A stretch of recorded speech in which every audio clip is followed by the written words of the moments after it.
ఆ screen play power తెలియకుండా మాట్లాడుతున్నావు నువ్వు. ఒకసారి బొమ్మ వెనక్కేసుకో. ఓపెనింగ్ సీన్ శ్రీకాంత్ అడ్డాల సినిమాలాగా సెలబ్రేషన్ తో స్టార్ట్ అవుద్ది. న్యూ ఇయర్, భోగి మంటలు, సంక్రాంతి గొబ్బెమ్మలు, ఫ్రెండ్స్ ఫ్యామిలీస్ తో ఆటలు పాటలు. ఆ వెంటనే మురగదాస్ సినిమాలో లాగా సీన్ సీరియస్ గా మారి ఒక వైరస్ వచ్చింది జాగ్రత్త అని న్యూస్ వస్తుంది.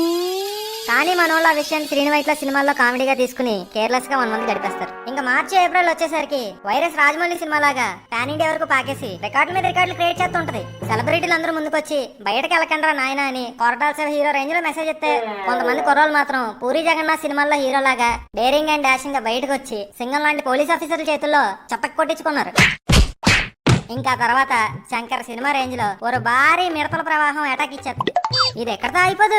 దశావతారం సినిమాలో క్లైమాక్స్ లాగా భారీ వరదలు వస్తాయి. ఓ పక్క కరోనా కేసులు, ఓ పక్క మిడతలు, ఓ పక్క వరదలు. ఇలా బోయపాటి సినిమాలో ఫైట్లు లాగా ఒకదాని తరతోటి వస్తూనే ఉంటాయి. వీటన్నిటికీ అలవాటు పడి త్రివిక్రమ్ సినిమాల్లో కామ్గా వెళ్తుంటే వ్యాక్సిన్ వస్తుంది అని కొత్త హోప్ వస్తుంది. నిజమే అనుకుని సంబరాలు చేసుకునే టైంలో వస్తుందరా సుకుమార్ మూవీ రేంజ్ లో ట్విస్ట్. యూకే నుంచి కొత్త వైరస్ దిగిందని. అప్పుడు పడతదరా శుభం కార్డా సార్? కాదు, టు బి కంటిన్యూడ్ అని. చూసావా క్లైమాక్స్ లో కూడా ఎలా షాక్ అయ్యో? ఎలా ఉంది మన సినిమా? నాకైతే ఆర్జీబీ హారర్ ఫిల్మ్ చూస్తున్నట్టు ఉంది సార్. నా క్రియేటివిటీ చూసాక నా మీద నీ పర్సనల్ ఫీలింగ్ ఏంటి?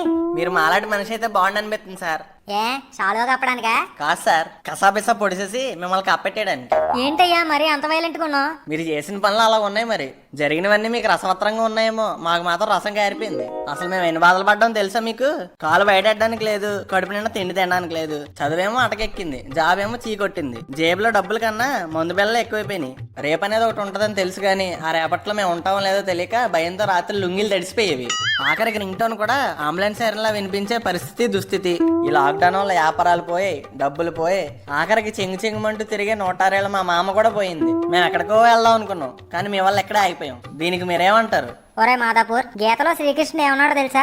ఏమో, అది వాళ్ళ ఫ్యామిలీ మ్యాటర్, నాకెలా తెలుస్తుంది? గీతతో కాదురా, గీతలో. ఏమో సార్, నేను అప్పుడు అక్కడ లేను. ఇంతకీ ఏమన్నాడు?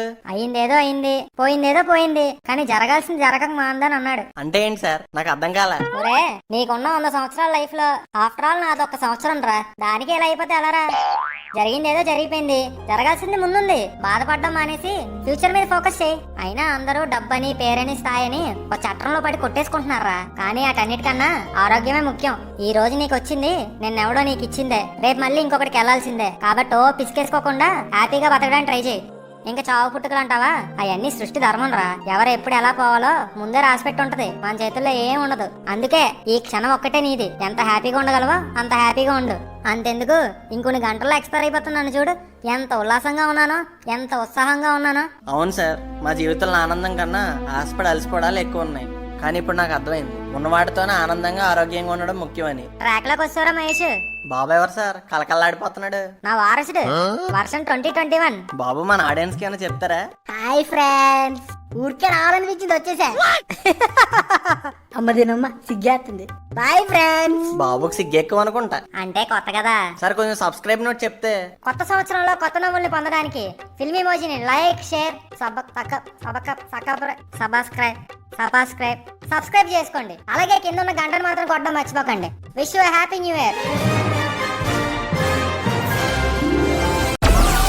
Download Moj.